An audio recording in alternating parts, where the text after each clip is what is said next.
할렐루야. 하나님께서 오늘도 귀한 하루, 또 일주일의 하루 시작하게 해주셨습니다. 우리 감사함을 담아서 우리 함께 기도하며 11월 3일 월요일 매일 주심 기도회 하나님 앞에 드립니다. 살아계신 아버지 하나님, 오늘도 우리의 삶의 모든 이유와 모든 소망을 주님께 두으며 주님 전에 앞에 나왔습니다. 온라인으로 또 현장으로 함께 드리는 이 기도회 가운데 하나님 좌정하여 주셔서 우리의 마음의 모든 소원들 그리고 하나님의 뜻을 간절히 아뢰는 시간 되도록 인도하여 주시옵소서. 하나님, 우리 곁에 있는 지체들 환우들을 위하여서 이 아침에 기도합니다. 하나님, 폐암으로 말미암아 지난 4개월 동안 고생하며 기도하던 우리 권사님의 마음을 어루만져 주시옵소서.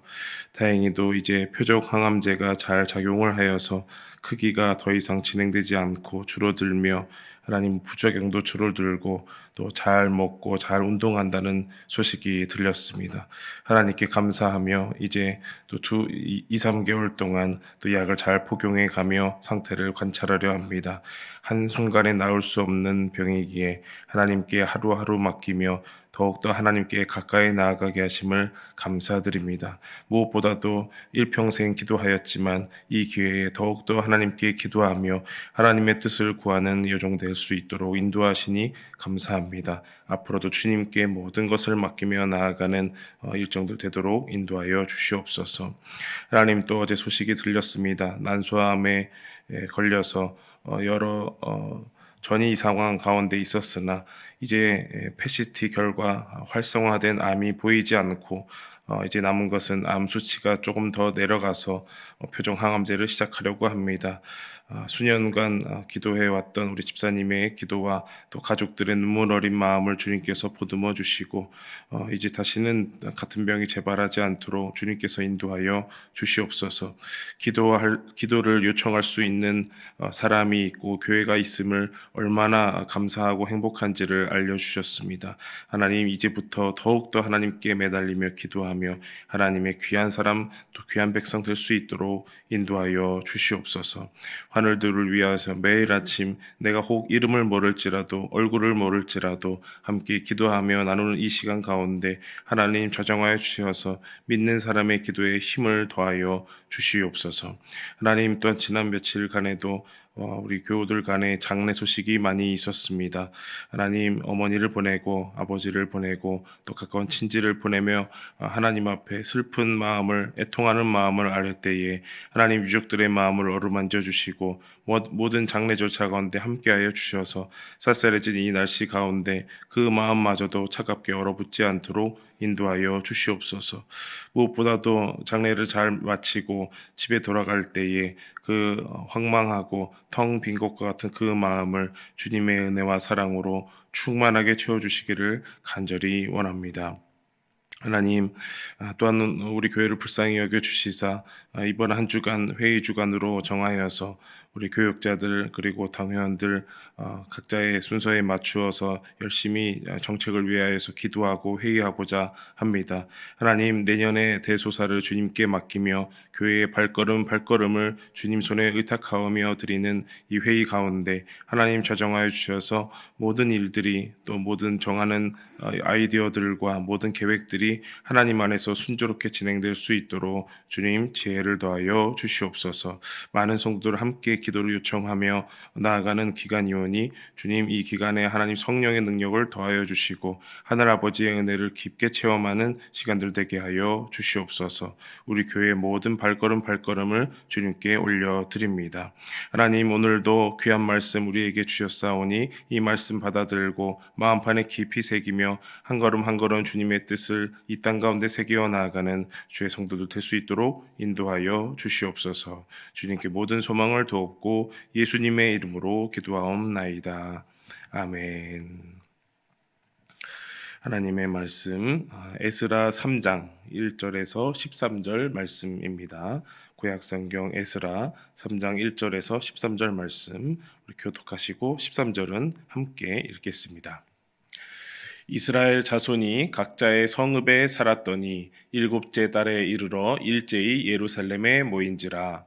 요사닥의 아들 예수아와 그의 형제 제사장들과 스알디엘의 아들 수룹바벨과 그의 형제들이 다 일어나 이스라엘 하나님의 제단을 만들고 하나님의 사람 모세의 율법에 기록한 대로 번제를 그 위에서 드리려 할세.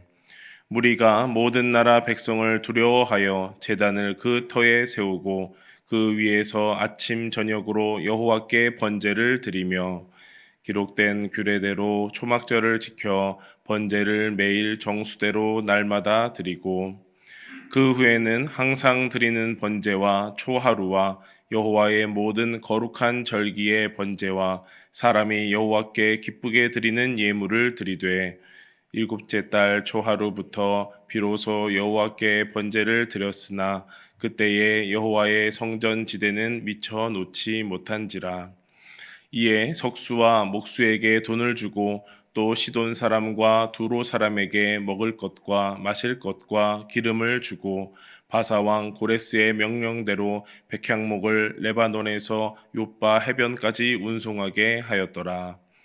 예루살렘에 있는 하나님의 성전에 이른 지 2년 둘째 달에 스알디엘의 아들 수르바벨과 요사닥의 아들 예수아와 다른 형제 제사장들과 레위 사람들과 무릇 사로잡혔다가 예루살렘에 돌아온 자들이 공사를 시작하고 20세 이상의 레위 사람들을 세워 여호와의 성전 공사를 감독하게 하매 이에 예수아와 그의 아들들과 그의 형제들과 감미엘과 그의 아들들과 유다 자손과 헤나다 자손과 그의 형제 레위 사람들이 일제히 일어나 하나님의 성전 일꾼들을 감독하니라.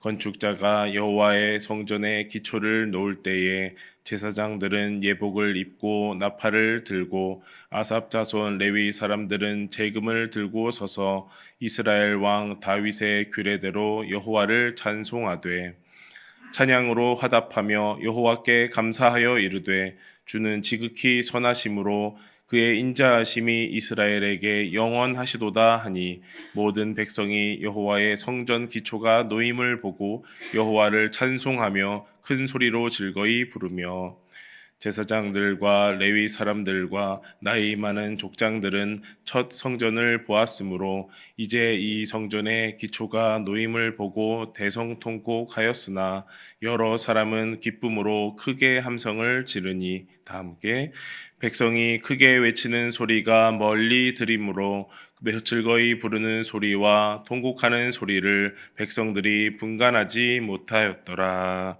아멘. 네, 우리 지난 1일 토요일부터 우리 에스라서를 함께 읽고 있습니다. 우리 공부하였던 것처럼 에스라와 또 뒤에 나오는 느헤미야서가 원래 이제 한 권이었다. 히브리 성경에는 원래 한 권으로 되어 있다라는 것을 머리에 두고 함께 읽어보면 더 도움이 될 것 같습니다. 포로로 잡혀갔던 이스라엘 백성들이 벼랑간에 하나님의 은혜로 그리고 이방 왕의 명령을 힘입어 자기의 땅으로 고국으로 돌아오게 된 그 이야기이고 돌아오게 된 그 고국 땅에서 또 무엇을 하였는지 어떻게 다시 회복하게 되었는지 그 일들을 상세하게 기록하고 있는 책이 에스라서 그리고 느헤미야서라고 볼 수가 있겠습니다. 이 책을 읽는 이 시간이 또 마침 또 갑자기 또 날씨가 추워져서 쌀쌀해져서 연말 분위기를 확 일어나게 하고 또 연말 연초에 그런 느낌을 들게 하는데요. 그 분위기가 그 시기가 또 오늘 말씀과 잘 어울리는 것 같습니다. 첫 번째로 이스라엘 백성들이 어떻게 이 여정을 시작하게 되었는가 우리가 지난 토요일에도 읽어봤지만요. 1장 3절의 말씀 한번 먼저 보도록 하겠습니다. 바사왕 고레스에 관한 말씀인데요.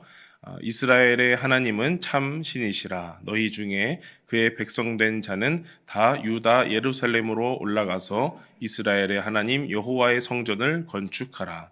그는 예루살렘에 계신 하나님이시라. 네, 바사왕 고레스가 아무리 지혜가 있다 할지라도 이렇게 자세하고 또 대단하게 하나님을 표현하고 하나님의 뜻을 이렇게 전할 수 있는가? 참 하나님의 능력은 대단하신 것 같습니다. 이스라엘의 하나님 여호와의 성전을 건축하라라는 명령을 이스라엘 백성들에게 내리게 됩니다. 그리고 나서 이스라엘 백성들이 고레스의 그런 호의와 배려 안에서 성전 기물들 또 좋은 그 예배 물품들을 가지고 이제 본국에 돌아오게 되는 것이 이제 오늘 에스라 3장의 내용인 것인데요. 3장의 내용을 구성을 한번 보여드리도록 하겠습니다. 세 부분으로 나누면요. 1절에서 6절까지는 율법 준수에 대한 내용입니다. 돌아온 이스라엘 백성들이 이제 제사를 드리는 장면이 나오고요. 7절에서 9절까지는 성전 기초 공사를 들어가고 동시에 이제 그 공사를 감독하는 내용이 들어 있습니다.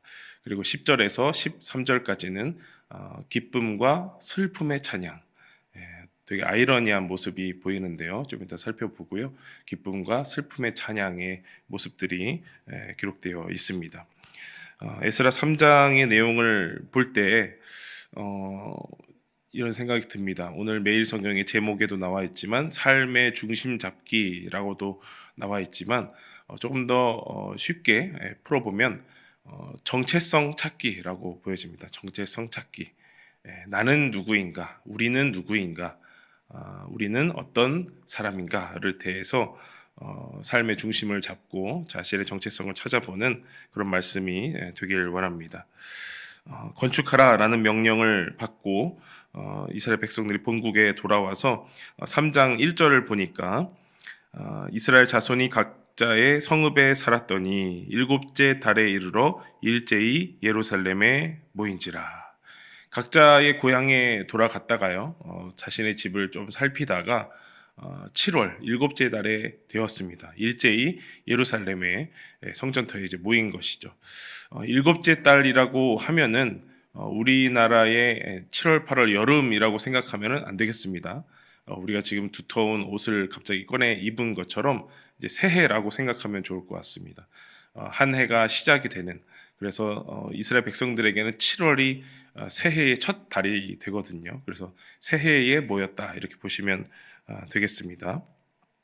근데 이들이 모인 그 시기를 보면은 뭐 수년이 지난 것이 아닙니다. 각자의 성읍에 가서 뭐 무너졌던 것, 그동안 비워놨던 또 비어져 있던 그런 집과 밭과 이런 것을 다 충분히 일구고 내가 어느 정도가 좀 안정이 됐다라고 생각해서 예루살렘에 모인 것이 아니라라는 것이죠. 그 시기를 맞추어서 하나님 앞에 시기를 맞추어서 거주지가 안정이 되지 않았음에도 모인 것인데요. 예루살렘에서 모여서 첫 번째로 한 것이 아까 말씀드린 대로 예배, 제사에 관한 내용이 되겠습니다. 6절 말씀을 읽어보면요. 다 함께 읽어볼까요? 시작. 일곱째 달 초하루부터 비로소 여호와께 번제를 드렸으나 그때에 여호와의 성전 지대는 미쳐 놓지 못한지라. 그러니까 거주지도 안정이 안 돼서 모였는데 모인 그 예루살렘도 뭐 별로 세워진 게 없다라는 거죠. 무너진 성전터 외에는 없는 겁니다. 내가 살 집도 제대로 세워지지 못하고 여호와의 성전도 세워지지 않은 상황에서 이 이스라엘 백성들이, 그러니까 뭐 갈 데도 없고 내가 기댈 데도 없는 그런 상황 속에서 제사를 드리기 위하여서 모였다라는 것이죠. 아직 성전 지대는 놓지도 못한 상황이지만 시간 맞춰서 그 절기에 맞춰서 하나님 앞에 예배드리러 나왔다라는 것입니다. 4절에도 나오지만 그 기간은 이제 초막절입니다. 초막절 기간이어서 일곱째 달 초하루부터 7월 1일부터 보름간 지켜나가게 되는 날인데요. 그래서 1절부터 6절을 보면은 그 안에 번제라는 단어가 6번이나 등장을 합니다. 한 번만 말해도 우리는 잘 아는데 번제를 드렸으나 번제를 드렸다라고 여러 번 거듭해서 말을 하면서 이 사람들이, 이 이스라엘 백성들이 집은 제대로 없어도 성전은 없어도 교회는 없어도 정말 예배에 목숨을 걸며 나왔구나라는 것을 볼 수가 있는 거죠. 그러니까 이들의 삶의 중심, 이들의 정체성이 어디에 있는가를 계속 살펴볼 수 있는 것입니다. 이렇게 새해에 맞아서 새해에 자신들의 정체성을 예배하는 사람으로 세우며 나오는 이들에게 두 번째 놓인 미션이 있었습니다. 8절 말씀을 보면은 예루살렘에 있는 하나님의 성전에 이른 지 2년 둘째 달에 스알디엘의 아들 수룹바벨과 요사닥의 아들 예수아와 다른 형제 제사장들과 레위 사람들과 무릇 사로잡혔다가 예루살렘에 돌아온 자들이 공사를 시작하고 20세 이상의 레위 사람들을 세워 여호와의 성전 공사를 감독하게 하매. 공사를 시작했다라는 거예요. 그리고 그 공사가 잘 되는지 성전 공사 감독자까지 세워 나아갔다라는 것입니다. 레위인들은 사실 할 일이 딱히 없기 때문에 제사를 지내는 장소가 없어졌기 때문에 할 것이 없었는데 이 성전 공사를 감독하게 되었습니다. 이 공사를 시작하는 것, 그러니까 예배를 이미 막 드리고 있고 제사도 드리고 있으면서 동시에 이 공사를 진행하게 되는 것이죠. 그 시기가 둘째 해 둘째 달이라는 겁니다. 첫째 해 일곱째 달에 제사를 드리기 시작해서 약 한 6, 7개월 지나면서 성전을 짓게 되는 것이죠. 그러니까 성전보다 더 중요했던 것은 예배였고요. 절기에 맞춰서 하나님 앞에 모세의 율법을 지켜나가며 제사를 지내는 것이 가장 중요했고, 이제 그 제사를 안정적으로 이스라엘 하나님이 계신 그 성전을 온전하게 짓는 것이 그들의 두 번째 미션, 삶의 중심이 되었다라는 것입니다. 일찍이 그들은 바사왕 고레스의 명령으로 성전의 기물들 또 은금 그릇들을 가져와서 이제 그 성전 곳곳에 채워 넣어야 할 그런 마음이 있었는데, 이제 공사를 진행함으로 인해서 이제 하나님의 성전을 안팎으로 잘 꾸미게 되는 것이죠. 잘 진행되고 있는데 세 번째 미션이 다가옵니다. 세 번째는 11절 말씀을 보면요. 찬양으로 화답하며 여호와께 감사하여 이르되 주는 지극히 선하심으로 그의 인자하심이 이스라엘에게 영원하시도다 하니 모든 백성이 여호와의 성전 기초가 놓임을 보고 여호와를 찬송하며 큰 소리로 즐거이 부르며 라고 되어 있습니다. 아직 성전은 다 짓지 않았습니다. 옛날에도 수년 동안 지었던 그 성전을 어찌 하루아침에 짓겠습니까? 제사도 드리고 성전도 공사하면서 이제 겨우 성전의 기초가 놓였습니다. 아직 그 그릇들을 넣을 자리도 없겠죠. 성전 기초만 놓인 그런 상황에서 찬송이 울려 퍼집니다. 그 옛날 다윗이 성전에 들어가서 또 그 율법 그 법궤가 들어올 때 막 옷이 벗겨지는지도 모르고 찬송하던 그때처럼 일제히 찬양으로 또 악기로 찬양하면서 나아갔다라는 거죠. 아직 성전이 기초밖에 놓이지 않았는데 말입니다. 그런데 이 세 번째 미션, 찬양을 드리는 이 미션 가운데에서도 아주 아이러니한 상황이 벌어집니다. 어떤 이들은 즐겁게 찬양을 올려드립니다. 하나님 드디어 우리의 성전이 이렇게 놓입니다 라고 하면서 주님은 선하십니다 라고 막 노래를 부르는 사람들이 있는 반면에 엉엉 울면서 대성통곡하는 자들이 있었다라고 하는 것이죠. 12절 말씀을 보면요, 제사장들과 레위 사람들과 나이 많은 족장들은 첫 성전을 보았으므로 이제 이 성전의 기초가 놓임을 보고 대성통곡하였으나 여러 사람은 기쁨으로 크게 함성을 지르니 되어 있습니다. 쉽게 말하면 옛날 성전, 무너지기 전 성전의 모습을 보았고 기억하는 사람들은 새롭게 성전토가 기초가 놓이는 것을 보고 마음이 너무 울컥해서 엉엉 울면서 이 기쁨이 서린, 슬픔과 기쁨이 서린 애통하는 그런 마음에 찬양을 올려드렸다라는 것이죠. 그리고 또 대부분의 사람은 또 기쁨으로 이 공사를 감사하며 찬양을 올려드렸습니다. 예전에 이제 청년 때에 수련회 갔던 기억이 막 이 부분에서 막 새록새록 났습니다. 이 새내기 청년 때 수련회 이렇게 가면은 좀 두근두근 거리기도 하고 또 선배들이 많이 있으니까 수련회는 어떨까? 내가 어떻게 이 수련회 기간을 잘 보낼까? 이런 떨리는 마음으로 있는데 무엇보다도 중요한 그 시간이 저녁 집회지 않겠습니까? 저녁 집회 때 뜨겁게 찬양하고 기도하고 말씀 들으면서 나아가는데 기도하는 그 선배들의 모습을 보면서 참 이 보통 사람들, 그러니까 교회 밖에 있는 신앙이 없는 사람들은 잘 공감이 안 가는 그런 표정을 저는 그때 봤던 기억을 아직도 합니다. 아마 우리 가운데에도 다 있었던 그런 표정일 텐데 표정은 엉엉 울고 있는데 그 표정 가운데 웃음이 있는 거예요. 네, 입과 눈은 묘하게 웃고 있는데 눈에서 눈물이 흐르고 콧물도 흐르고 막 이제 울면서 막 찬양을 하고 하는 그런 모습들. 우리 선배님들 옆에는 늘 이제 휴지가 막 있고 그런 모습들이 생각이 납니다. 저 형은, 저 누나는 과연 우는 것일까, 웃는 것일까? 이거를 확정할 수 없는 그런 은혜의 표정으로 감사하며 기뻐하며 울며 찬양했던 그 시간이 아직도 생각이 납니다. 그 선배들은 이미 그 수련회 가기 전부터 울 준비가 되어 있죠.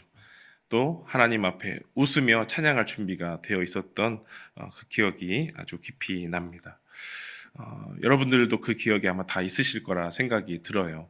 뭐 꼭 부흥회가 아닐지라도 뭐 아주 평범한 주일 예배일지라도 또 아침에 조용한 기도 시간일지라도 하나님 앞에 뜨거운 마음으로 기쁨으로 또 때로는 슬픈 마음으로 애통하는 마음으로 그렇지만 다시 한번 감사하며 기뻐하는 그런 마음으로 나아갔으리라 생각이 듭니다.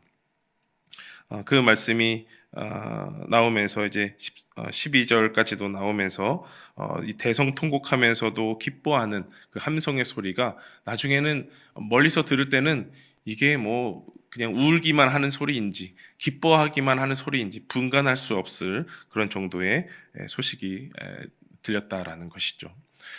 그 모습을 보면서 이제 학개 선지자가 말을 하는데요. 학개 2장의 말씀인데요. 3절, 4절의 말씀 읽어 드릴게요. 너희 가운데에 남아있는 자 중에서 이 성전의 이전 영광을 본 자가 누구냐? 이제 이것이 너희에게 어떻게 보이느냐? 이것이 너희 눈에 보잘것없지 아니하냐? 두 번째 성전이 보잘것없다라는 말이죠. 그러나 여호와가 이르노라 스룹바벨아 스스로 굳세게 할지어다. 여호사닥의 아들 대제사장 여호수아야 스스로 굳세게 할지어다. 여호와의 말이니라 이 땅 모든 백성아 스스로 굳세게 하여 일할지어다. 내가 너희와 함께 하노라 만군의 여호와의 말이니라. 여기서 이제 제가 마침표를 딱 찍었습니다.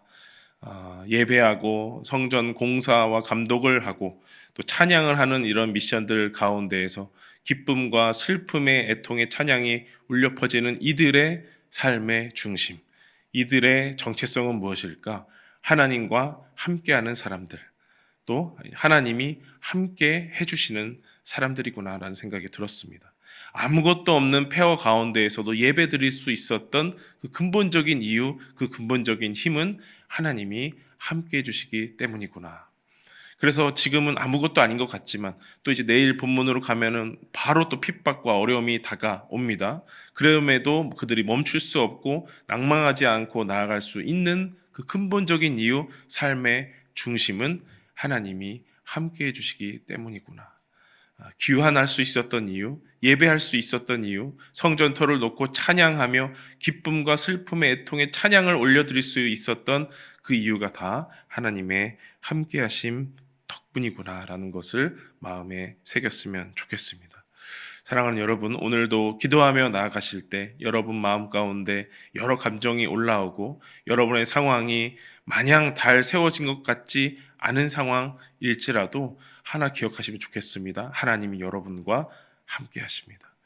다른 것 보지 않고 지금 내 터가 이렇습니다. 내 상황이 이렇습니다. 할지라도 오늘 우리가 확신하며 나아갈 수 있는 것은 하나님이 저와 여러분에게 함께 하십니다. 그 마음 가지고 함께 기도하시며 오늘도 하나님과 함께 힘차게 걸어가시길 간절히 바랍니다.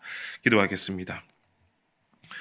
살아계신 아버지 하나님, 우리와 함께하여 주시옵소서. 그 임마누엘의 믿음 오늘 가슴 깊이 간직하여 우리가 기도하며 하나님께 아뢰며 또 씩씩하게 순종하며 나아갈 수 있도록 인도하여 주시옵소서. 아직은 성전 터만 놓여서 보잘것없는 것 같고 우리가 하는 일이 무슨 일인지 얼마나 의미 있는 일인지 하루하루 알 수 없고 두렵고기만 합니다. 하지만 우리의 마음을 잘 붙잡아 주셔서 늘 함께 하시는 하나님과 동행하며 한 걸음 한 걸음 순종하며 나아가는 우리의 발걸음 되도록 인도하여 주시옵소서. 두려워하지 아니하고 떨리지 아니하고 낭망하지 아니하고 우리와 함께 하시는 주님 손 붙잡고 겸허히 또 하나님께 힘차게 담대히 나아가는 우리 모두 되게 하여 주시옵소서. 감사드리옵고 예수님의 이름으로 기도하옵나이다. 아멘. 다 함께 기도하시며 나아가겠습니다.